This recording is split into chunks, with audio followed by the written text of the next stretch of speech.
2 spoon போதும். Lion date syrup. இதுல iron, fibre, vitamins, நோய் எதிர்ப்பு சக்தி அதிகமா இருக்கு. Lion date syrup. இனிமே கண்ணை மூடிட்டு கடலை எண்ணெய் வாங்கலாம்.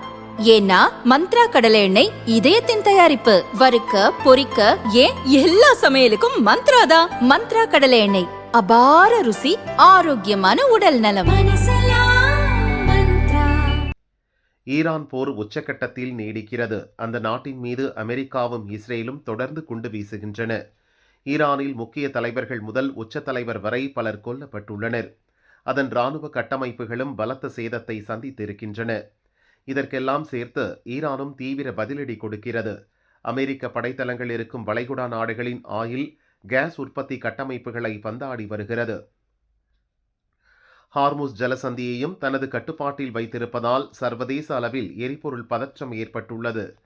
மிகப்பெரிய சேதத்தை சந்தித்த பிறகும் ஈரான் பதிலடி கொடுப்பதை நிறுத்த மறுப்பதால் போரை நிறுத்த அமெரிக்க அதிபர் ட்ரம்ப் யோசிக்கிறார். உலக நாடுகளிடமிருந்து போரை நிறுத்த அழுத்தம் வருவதால் இப்போது பரபரப்பு அறிக்கையை ட்ரம்ப் வெளியிட்டுள்ளார். அதில் போரின் தீவிரத்தை குறைத்து வருவதாக கூறியிருக்கிறார். அவரது அறிக்கை ஈரானின் ஏவுகணை திறனை முழுமையாக அழிப்பது, அதன் வான் பாதுகாப்பு கவசங்களை அடியோடு நொறுக்குவது, அதேபோல் ஈரானின் இராணுவ தொழிற்சாலைகள், வான் மற்றும் கடற்படை கட்டமைப்புகளை முற்றிலும் அழிப்பது அமெரிக்காவின் நோக்கம். அதேபோல் எந்த காலத்திலும் அணு ஆயுதம் தயாரிக்கும் சூழலுக்கு ஈரானை நெருங்க விடாமல் தடுப்பது, மீறி சென்றால் உடனடியாக அதன் முயற்சியை நொறுக்கும் இடத்தில் அமெரிக்காவை கொண்டு வருவது.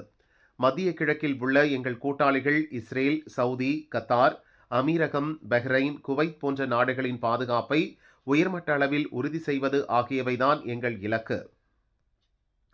இப்போது இந்த இலக்கை அடைவதற்கு மிகவும் நெருக்கமான இடத்தில் இருக்கிறோம்.